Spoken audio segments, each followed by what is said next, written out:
Bienvenidos de vuelta al programa. Estos aplausos no son para mí, son para nuestro brillante invitado de esta noche. Él es venezolano, es un profesor de liderazgo, ha sido educado en las mejores universidades. Un aplauso para Gilberto Carrasquero, por favor. Bienvenido. Placer estar aquí siempre, Jaime. ¿Cómo estás? ¿Cómo ves la crisis de tu país, Gilberto? Mira, creo que la única manera de estar como venezolano es tremendamente preocupado y dolido, ¿no? O sea, el dolor de nuestro pueblo es cada vez más profundo, ya insoportable, ya para los venezolanos, estos a los que Maduro pretende decir que quieren volver, siguen votando con los pies, como dice Harari, ¿no? Se están yendo masivamente, prefieren irse a pie hasta el Perú que seguir sufriendo el drama humanitario que se vive en Venezuela. ¿Es verdad, como dice Maduro, que la mayoría quiere volver? Por el amor de Dios, la mayoría se quiere ir.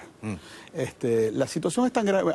Cuando estuvimos aquí hace un año dijimos dos cosas muy contundentemente. Uno, esto no tiene solución pacífica. ¿Te acuerdas que en aquel momento estábamos movilizando el petition a la Casa Blanca para que se hiciera una invasión militar a Venezuela? Sí, lo recuerdo. Cosa que hoy, en aquel momento fue controversial, hoy es mainstream. O sea, hoy por hoy todo el mundo está de acuerdo, salvo algunos colaboracionistas que todavía quedan en Venezuela, pero en general la oposición pensante y beligerante está muy clara en que esta es la única salida. Y lo otro que anunciamos aquí es que la crisis humanitaria iba a pasar de hambre a hambruna y definimos la diferencia, que una cosa es sentir hambre y otra cosa es que el hambre masivamente se traduzca en una estadística de mortalidad. En Venezuela hay hambruna, en Venezuela el pueblo se está muriendo de hambre y la gente está para sobrevivir yéndose masivamente, lo cual hace que la crisis humanitaria se convierta en un problema regional. O sea, el desparrame de venezolanos hambrientos, o sea, no es lo mismo la migración que se vino a los Estados Unidos hace 10 años, que llegaron con títulos universitarios a montar empresas, etcétera, la que se fue a Europa, las que se van en avión, que esta que se va hambrienta, desesperada,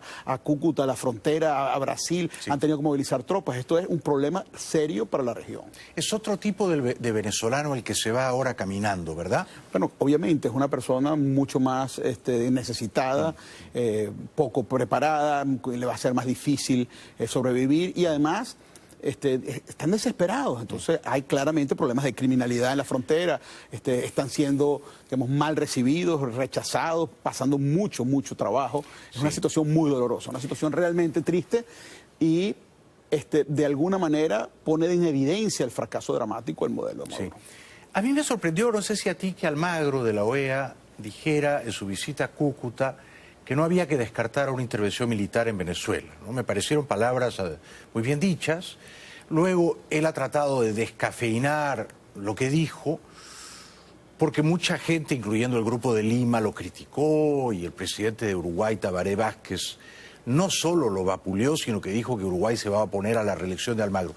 ¿Por qué Almagro dijo eso? ¿Y hay alguna posibilidad real de que eso se materialice y tome cuerpo?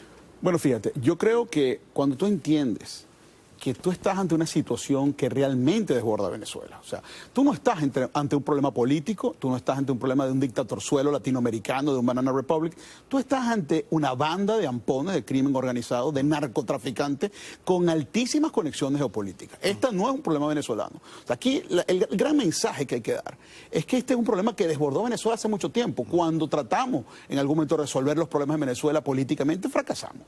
Y fracasamos porque esta gente operaba de otra manera, fracasamos porque no tuvimos la visión clara del verdadero amenaza que esto representaba para el país y para la región. Esto fue creciendo, esto tiene hoy unas implicaciones geopolíticas brutales, no solo, digamos, en la geopolítica global de alto calibre con Rusia y con China, sino en la geopolítica incluso del crimen. Esta gente tiene células de Hezbollah, está claro que son facilitadores del narcoterrorismo y financiadores del narcoterrorismo, y eso es algo que los Estados Unidos tienen ya muy bien estudiado. Esta situación claramente es una amenaza hemisférica y es una amenaza a la seguridad de los Estados Unidos y realmente a la seguridad del planeta. O sea, esto que está pasando en Venezuela, esta barbarie empoderada, dispuesta a todo. O sea, cuando tú ves las declaraciones de Maduro, tú ves el cinismo de este hombre, las cosas que dice, tú te das cuenta que ahí hay una persona deshumanizada, que es la definición que hizo Carlos Gustavo Jung de la maldad. O sea, la maldad es simplemente una persona que no es capaz de reconocer en el otro humano. La falta de empatía, exacto. ¿Entiendes? La incapacidad de ver otro humano. Entonces, tú ves esta gente que se va y no es capaz de ver esas almas sufriendo, sino que simplemente ve esto, bueno, que se vayan, estos son traidores y los ves como un problema y por eso estás dispuesto a matar en nombre de quedarte en el poder sin ningún sentido. Porque Esa es la definición exacta del psicópata es esa misma, ¿no? Absolutamente. Ahora, perdona la franqueza, ¿no? Pero solo nos puede salvar Trump, Gilberto. Quiero decir, Justin Trudeau de Canadá, olvídate. López Obrador en México, menos. Duque ya dijo, conmigo no cuenten, muchachos. El grupo de Lima ya le jaló las orejas a Almagro. Entonces, para hablar crudamente, el único que podría usar la fuerza para salvar a Venezuela es Trump. ¿Se atreverá? Mira, lamentablemente estamos ante una situación donde lo que va a privar va a ser la política interna americana. Yo estoy completamente de acuerdo contigo que es Trump, más nadie el que pueda resolver este problema. No estoy de acuerdo con un solo pedazo, no estoy de acuerdo con que realmente ni Canadá ni Colombia estén de acuerdo. Una cosa es que hagan declaraciones diplomáticas, tus postulados en nombre de la no intervención, etcétera. Pero fíjate tú, por ejemplo, que no firmaron el acuerdo. Eso fue genial, que Colombia no firmara el Ni documento. Canadá tampoco. Ni Canadá tampoco, tienes razón. Entonces, el Canadá ha formado parte de este grupo de países que está llevando a Maduro a La Haya, etcétera. Yo creo que aquí se puede gestar algo mucho más impactante de lo que la gente quiere. A nivel de esos tres países. Va a depender definitivamente de Trump. Sí. O sea, esto está en manos de un hombre hoy, que es Donald Trump, que gracias a Dios es un tipo que no vacila a la hora de tomar decisiones, y que él verá en su momento, y muy, como te digo, muy apegado a sus necesidades individuales de la política interna. Él va a ser uno, primero va a esperar a que pasen las elecciones de medio término del 6 de noviembre, ¿no? Falta mes y medio. Esperemos que eso no lo sabemos, eso puede ser que las espere porque violentar algo antes no lo beneficie.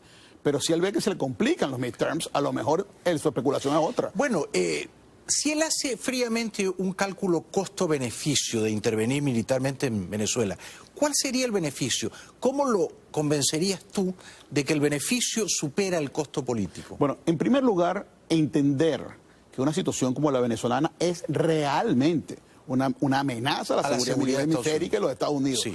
Que hay financiamiento al narcotráfico, financiamiento producto del narcotráfico al narcoterrorismo. Sí. Y sobre todo entender que el tipo de problemas como el que tenemos hoy en Venezuela, si no lo contienes rápido, se te va a disparar. La situación en Colombia es muy frágil. O sea, Petro sacó 8 millones de votos. Lo que tú estás viendo, la FARC está viva y coleando. Sí. Y tú tienes un Venezuela que te está contaminando la región de una manera dramática. Sí.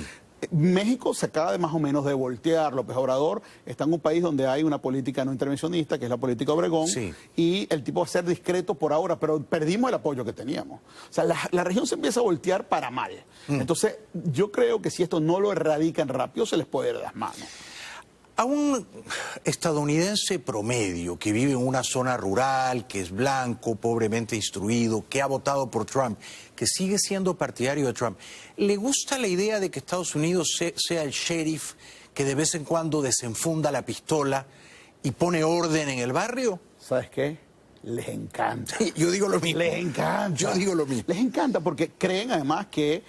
O sea, hay esta convicción profunda en el americano común de que they are the good guys. Claro. Entonces, estos son the bad guys. Y de alguna manera, por primera vez en la historia, tú tienes una dictadura que es un low-hanging fruit para la política americana. O sea, ambos lados del espectro político americano están claros que esto es un dictador suelo. Entonces, no hay realmente una gran disidencia interna. El problema para Estados Unidos es más externo que interno. O sea, el problema para Estados Unidos no es que los demócratas van a atacar a Trump por hacer esto. Lo harán para sacarle provecho político, pero en el fondo están convencidos que esto hay que hacerlo.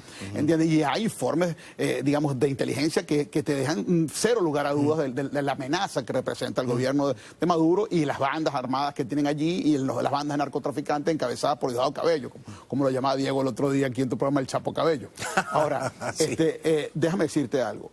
Esa situación es una situación que todavía es perfectamente manejable. Una situación que se le puede ir de las manos, porque en este momento se están cosiendo algunas cosas muy delicadas. Por ejemplo, como tú bien sabes, Venezuela está en default de su deuda. Son más de 70 billones de dólares que Venezuela le debe al mundo, al mercado capital. 70 billones, billones de dólares.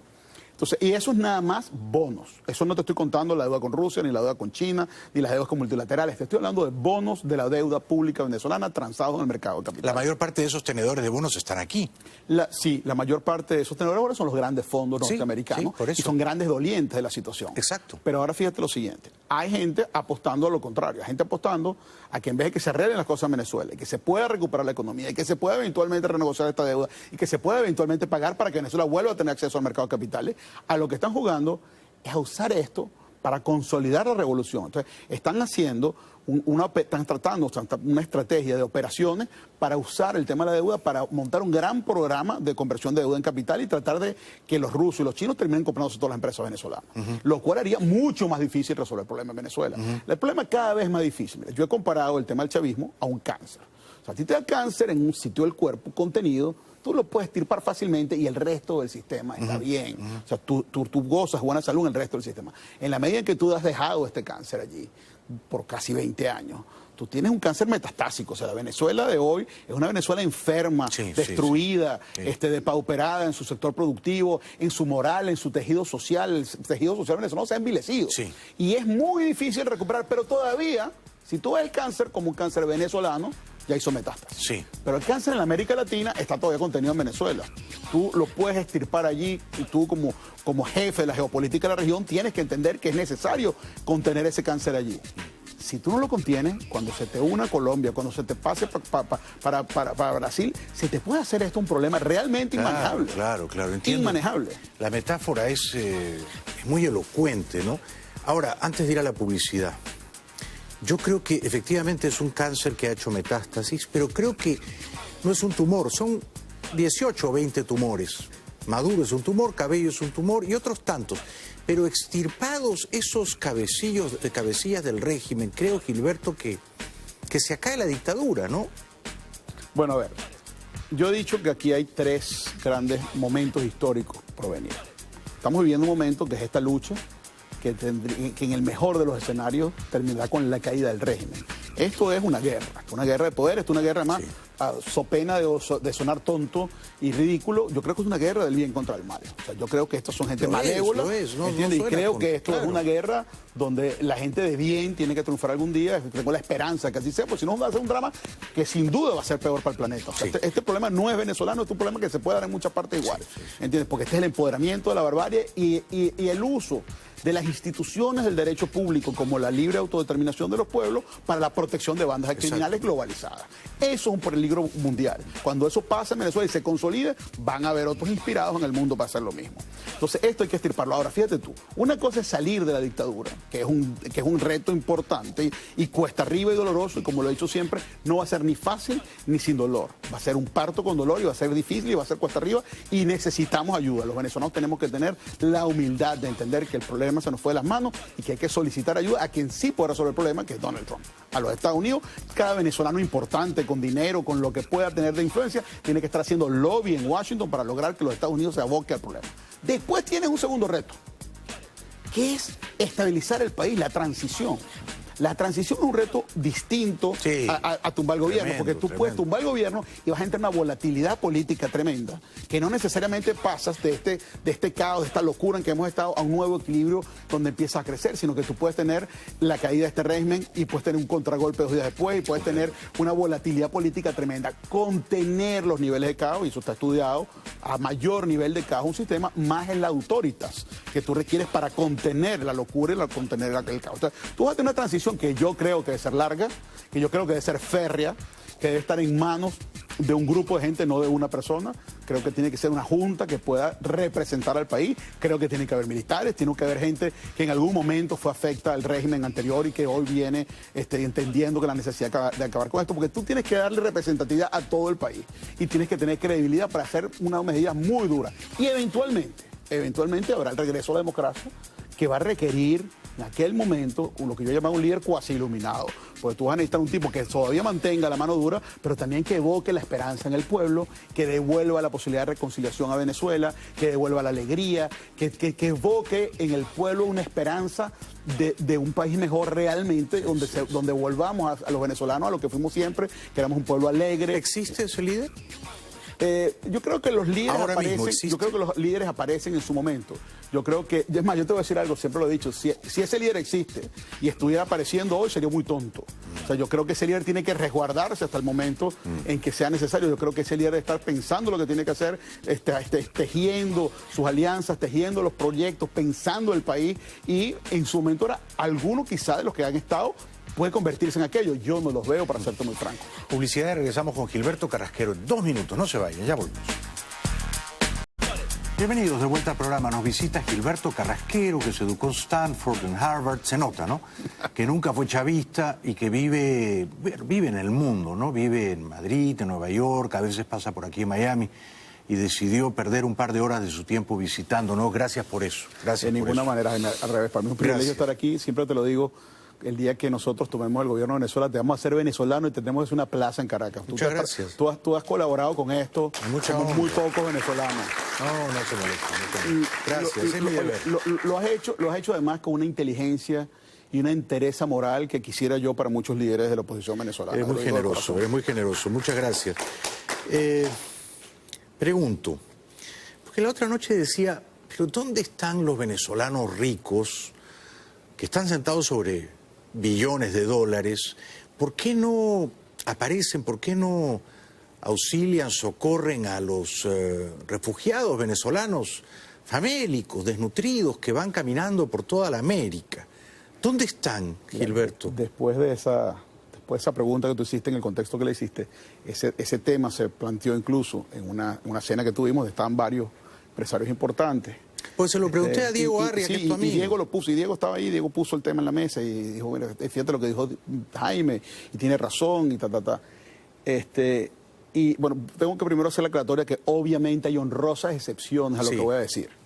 Pero yo dije esto, lo dije entonces en privado, lo voy a decir aquí en público. Dije, el peor drama de la élite venezolana, de la élite empresarial venezolana, es que se forjó a la sombra del gobierno. Entonces, no son los ricos de antes, no son los Lorenzo Mendoza, padre y abuelo, no son los Eugenio Mendoza de los años 50 y 60, que crearon sus fortunas creando riqueza, creando empleo, creando empresas, sino son grandes fortunas especulativas. Sí. Cosa que, para ser un poco, digamos, un poco, tú sabes, misericordioso con los ricos venezolanos de los últimos años, la verdad también que obedece a un sistema de incentivos perversos. Pero por supuesto. Cuando tú tienes un petróleo que básicamente se convierte en el centro de la actividad económica, donde el mejor negocio del país es tener acceso a la política para participar de la repartición del botín, entonces por supuesto que los grandes negocios son negocios con el Estado o negocios especulativos acercados al Estado. Sí, el Estado te invitaba a robarle, ¿no? En Venezuela, como digo yo, hay ricos de dinero negro y hay ricos de dinero gris. O sea, hay muy pocos ricos que tú digas, mira, ha hecho el dinero como que se lo puede haber declarado al IRS en los Estados Unidos y estaría libre. No es imposible. O sea, casi cualquiera que ha hecho dinero en los últimos 18 o 20 años ha estado coludido con el régimen. Y ha habido lamentablemente un colapso moral donde te dicen además abiertamente y casi que con orgullo, dicen, yo no soy chavista, yo lo que soy es gobiernero. Gobernero quiere decir yo voy a estar con el que gane, yo soy fiel a mis intereses económicos y no a ningún gobierno, y eso... No había oído esa palabra, ¿te la han dicho así? Sí, por supuesto, gobernero, eso es viejo, eso es antes de Chávez, ¿entiendes? Son tipos que estuvieron con la Cuarta República enchufados de antes, que están enchufados ahora. Empresario mercantilista, oportunista. Absolutamente. Que no tiene ideales, sino intereses. Absolutamente. Y en un país donde, o sea, un país que está, digamos, marcado por el rentismo petrolero. Estos son incentivos muy fuertes. O sea, si tú, como digo, si tú te gradúas en Stanford, un MBA, tú andas pensando qué empresa vas a montar, cómo vas a buscar tu angel investor para pasar al primer round y entonces la evaluation de la compañía y entonces cómo hago para que me califiquen el riesgo para poder emitir unos bonos y vas pensando y cuando terminas... En Venezuela no tienes que pensar. No. En Venezuela no tienes que pensar. Mira, hay que hacer un orificio, abrir un hueco y sacar la riqueza. Oye, lo que te voy a decir, a mí me gusta traer algunas citas académicas a estos programas porque creo que son útiles. Hay un economista ruso que se llama Andrei Shifler, que escribe un libro maravilloso que debería ser lectura obligada de todo venezolano. Este tipo escribe un libro que se llama The Grabbing Hand, la mano que lo agarra todo, ¿no? La mano que atrapa. Sí. Y lo hace por oposición silogística al invisible hand de Adam Smith, a la mano invisible de lo que tú hablabas antes, ¿no? O sea, en el libre juego, la oferta y la demanda, cada quien buscando sus propios intereses debe equilibrar el mercado. Y lo hace por oposición al helping hand, a la mano que ayuda, keynesiana, del Estado interventor, pero que interviene para el bien del todo. Correcto. O sea, tú tienes de este lado el libre mercado, de este lado el keynesianismo. Pero aquí dice que donde hay petróleo y hay rentismo, no es ni lo uno ni lo otro, sino es un grabbing, es una cosa que destruye todo. Y dice en ese libro, Scheifler, dice, el peor drama del rentismo es que esos países pierden su mejor talento a las manos de la captura de la riqueza ya creada. Claro. Todo el talento que se hubiera dedicado a crear riqueza en un país normal, en un país con incentivos claros, se dedica más bien a especular y a capturar la riqueza ya creada. Esto de que PDVSA sea el gran productor de la riqueza y que tu mejor negocio sea participar debajo de la piñata, convierte a la política en una jauría debajo de esa piñata. Pregunta, muy interesante lo de la mano rapaz, lo de la mano cleptómana, ¿no? Que ha sido el brazo del Estado. ¿Se ha robado más plata en Venezuela en estos 18 años desde la caja chica de PDVSA, cobrando comisiones a todos los compradores internacionales de petróleo, principalmente los chinos, los rusos, qué sé yo? ¿O se ha robado más plata con los dólares subsidiados del Cadivi? No, se ha robado con todo. O sea, en Venezuela, o sea, la palabra cleptocracia cabe perfectamente. O sea, esto es una cleptocracia, son unos ampones. A ver. ¿Tú tienes amigos que han robado? Sin duda. Sin duda, y se lo en una cena, estuvimos en Madrid una vez, le decía a un amigo, le decía, seamos sinceros, si pasamos una vara moral seria, nos quedamos sin amigos todos aquí, ¿entiendes? Porque es que... ¿Y cuánto han robado en promedio? Pero es que la palabra... Porque es que si dices 10 millones de dólares quedas en ridículo, ¿no? No, chico, aquí es de 100 millones aquí para hay decenas de personas con más de 100 millones de dólares. Claro. Y muchachos de 30 años. A mí me dijo una vez un tipo, dice, bueno, tú sabes, esos ricos de antes que querían que 100 millones de dólares era plata. O sea, es un nivel increíble. Increíble. Mira, yo estoy tratando de motorizar algo que voy a anunciar casi por exclusiva aquí en este programa tuyo. Se está formando en Nueva York el club de acreedores de la deuda pública venezolana, que está, como sabes, en default, y estos tipos están organizándose para tratar de cobrar. Yo les explicaba a ellos que me han consultado algunas cosas y los asesoro ad honorem porque no puedo estar, digamos, del lado de ellos, yo voy a estar del lado de Venezuela, pase lo que pase, pero sí le he dicho, mira, tú tienes un problema para cobrar, el país está limpio, el país está destruido, no te puede pagar, y la alternativa va a ser ir al Fondo Monetario y cobrar completo, o sea, y te van a pedir un haircut que se llama, te van a pedir una de rebaja de la deuda para poder facilitar digamos, los niveles de cash que se necesitan para recuperar Venezuela. Tu única alternativa de cobrar, digo yo, es crear un esquema donde tú, en connivencia con el Tesoro norteamericano, te dedicas a perseguir el dinero de los ladrones. Y se crea un fondo especial para el rescate de la deuda, pero con el dinero que se robaron. Es una muy buena idea. Entonces, la idea es buscar todo ese dinero, todo ese talento que hoy además está enfocado, porque tú hablas de los ricos venezolanos, se metieron con los ricos venezolanos, todos han perdido todo, todos menos los vivos, ¿no? Que cada tema real, pero la gente trabajadora, seria, los empresarios, lo han perdido todo y nadie se dedicó a resolver el problema. Pero ahora esto, que les tocaste el bolsillo, sí están haciendo lobby en Washington, y sí están pagando los mejores asesores del mundo, y están haciendo las cosas que tienen que hacer para movilizar una solución en Venezuela. Ahora, esto es tan claro que no van a tener apoyo político para que les paguen. Entonces están buscando una salida muy interesante y muy inteligente, que es decir, vamos a ir tras los ladrones. Me parece una gran salida. Es maravillosa y es justa, y les crea un piso político a estos para poder decir, mira, con cierta razón, págame porque yo te lo recuperé la plata. Y si el Estado venezolano te debe, esa plata se la robaron al Estado venezolano, corresponde. Así es. Ahora, esta es una pregunta de índole moral difícil, ¿no? Si tú tienes un amigo de toda la vida, un amigo del colegio, al que quieres, genuinamente, tú lo quieres, y al mismo tiempo tú sabes que él tiene 200 millones de dólares que le ha robado al Estado venezolano. Se los ha robado porque el Estado venezolano puso un cartelito que decía, ven, róbame, ¿no? Solo tienes que ser mi amigo, mi enchufado, mi apandillado, pero ven, róbame. Yo te voy a regalar dólares subsidiados de modo que tú hagas unas ganancias pingües. ¿Tú a ese amigo dejas de verlo, lo das de baja como amigo o lo mantienes...? Mira, le he dado de baja a muchos amigos. O sea, has perdido amigos. No solo amigos, a ex socios que no nos tratamos hace muchos años. Déjame decirte una cosa, sin embargo, para ser, digamos, exhaustivo en la respuesta y ser sincero... Sí, porque es un tema, ¿no? No, es un temazo. Tremendo. Déjame decir una cosa. Yo creo que uno termina convirtiéndose en una suerte de juez moral de sus amigos. Y hay cosas que son como inaceptables. O sea, lo que hiciste. O sea, tú montaste unos esquemas para lavarle los dólares a los hijos de las flores. Y tú eres lavador. Tú no puedes estar en mi casa. Tú no puedes conocer a mis hijos. Tú eres un ampón de cuello blanco. Y tú mereces el maltrato social y el rechazo absoluto mío y de toda la gente que conozco. Eso es una cosa. Hay gente que se robó los reales con contratos de PDVSA, que me tenían contratos que cobraban, que ni siquiera daban los servicios. Son ladrones. Ahora, hay muchísima gente, Jaime, que se lucró por oportunidades perversas que el gobierno tenía. En el negocio del cambio se hicieron millonarios un gentío, que es totalmente cuestionable, pero que no era ilegal. No era ilegal. Era legal. Entonces te lo dicen, hermano, yo lo que hice era legal, yo lo que hice era perfectamente legal. Y es verdad. Entonces, tú no puedes ser más papista que el Papa y dejar de tratar a gente que lo que hizo fue aprovechar, hombre, que tú puedes incluso hacer un argumento de que es inmoral aprovechar eso. O sea, cuando la gente, por ejemplo, con el tema de los dólares del Caribe, o sea, eso era legal. Si tú lo pedías de verdad para hacer cosas que eran legales, eso no es cuestionable. Ahora, la límite ahí era muy exiguo y muy gris. O sea, cuando tú pedías y sobrefacturabas. Entonces, ¿qué pasa con el que pedía pero sobrefacturaba? ¿Cómo sabes tú quién sobrefacturó? Yo creo que casi todos sobrefacturaron, pero no te lo cuentan. Entonces, es complicado, es complicado. Lo que yo te voy a decir una cosa, yo lo que sí creo es que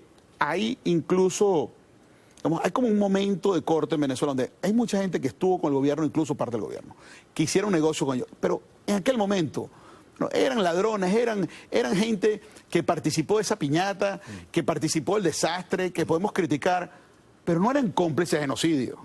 Yo te voy a decir una cosa, hoy en Venezuela hay empresarios cómplices de genocidio, son gente que no tiene moral para saber que el dinero que se están ganando hoy en Venezuela está manchado de sangre.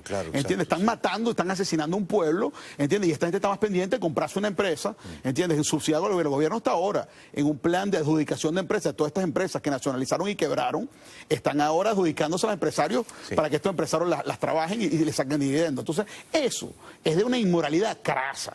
Crasa. Entonces, eso es inaceptable. Estoy de acuerdo. Y si lo hace mi hermano, si lo hace mi mejor amigo, no lo trato más.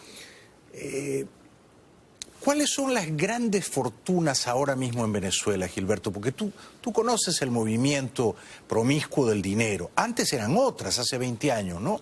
Pero ahora ya no son los Cisneros, los Mendoza. ¿Quiénes son ahora los grandes billonarios venezolanos? No, son el gobierno y los protegidos del gobierno. Ahora, los más compicos son, o sea, se habla, yo no tengo prueba de nada de lo que voy a decir, pero se habla de que Ramírez tiene más de 10.000 millones de dólares en los bancos. Rafael Ramírez, uno de los hombres más ricos del planeta. Diosdado Cabello. Está en Europa. Sí. Los dos hermanos Cabello deben tener 20.000 millones cada uno, ¿no? Bueno, aquello no tiene nombre. Los Rodríguez, o sea, no hay que nombrarlos, se saben. O sea, Jorge Idelsi Rodríguez. Todos estos tipos son unos ampones y son todos cómplices de un narcoestado. ¿Dónde crees que esconden la plata? Mira, eso es interesante. Esa pregunta además tiene grandes ramificaciones de orden geopolítico. Fíjate tú, hay hoy por hoy una cosa que se ha llamado en el mundo financiero el movimiento no dólar. Porque este esfuerzo que ha hecho los Estados Unidos de alguna manera controlar el flujo de capitales global, o sea, el dólar es la moneda global, el sistema financiero norteamericano es líder en el mundo y con la ley FATCA ha impuesto unas regulaciones al sector financiero global, donde básicamente si tú no entras en el compliance, en las reglas del juego norteamericano, reportando cosas, reportando actividad sospechosa, reportando lo que llaman PEPs, que es Political Exposed Person, o sea, todas estas cosas, si no lo haces, estás penalizado severamente. Entonces, hay hoy por hoy, un movimiento importante en el mundo de desdolarizar algunas transacciones, el mundo petrolero particularmente lo está tratando de hacer, Rusia está muy a favor de esto, China está muy a favor de esto. Hoy por hoy se dice que más o menos el 16 al 18% del sector financiero global no es dolarizado ni está bajo la lupa de los Estados Unidos. Está en la clandestinidad. Entonces, bueno, tuviste lo que pasó, por ejemplo, en el Banco de Andorra. Y lo que sigue pasando entonces en esta suerte de satélites, Rusia, Kazajistán, Georgia, son paraísos para esta gente. ¿Dónde tiene la plata escondida? En los Emiratos Árabes. No los tienen en el JP Morgan de Nueva York, sin duda. O sea, pero tampoco más en Andorra. O sea, yo creo ¿Ya que no los tienen en Andorra? No, claro que no. Estarán en China, en Rusia. En Georgia, en muchísimos bancos del Caribe que no son bancos, Claro. que son centros de depósito de su dinero para lavarlo. Son cuevas. Exacto. ¿Entiendes? Y son gente que se presta a estas cosas, gente que O sea, el 18% del sistema financiero global hoy por hoy no es controlable. vuela bajo el radar de Estados Unidos. Vuela bajo. Y una de las cosas... Y ahí están los rusos y los chinos. Claro, y una de las cosas que te explica el surgimiento espasmódico, inexplicable del Bitcoin, es que uno de los, digamos, de los constituencies que se beneficia de una moneda como esa es básicamente la criminalidad. Turquía, Estambul, ¿es parte también de eso? Bueno, ya sabes quién maneja Turquía, ¿no? Y cómo se sirve la carne en ese sitio.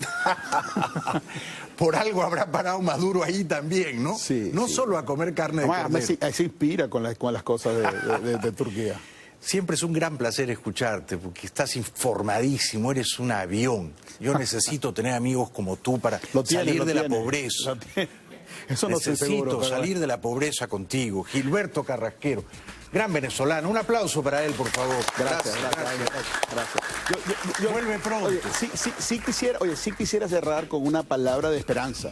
Yo creo que los venezolanos tienen que saber que vemos muchas personas trabajando para que esto sí se dé, para que Venezuela sí tenga un futuro, y hay muchos planes andando para lo que se puede hacer al día siguiente, pero hay que ocuparse hoy del día antes, y en eso andamos y yo sí creo que hay esperanza. Convence a nuestros amigos de Washington En eso andamos. de que saque las pistolas el sheriff. Así es. Un aplauso para Gracias, Gilberto. gracias. Gracias. Regresamos. Venga. Ya volvemos.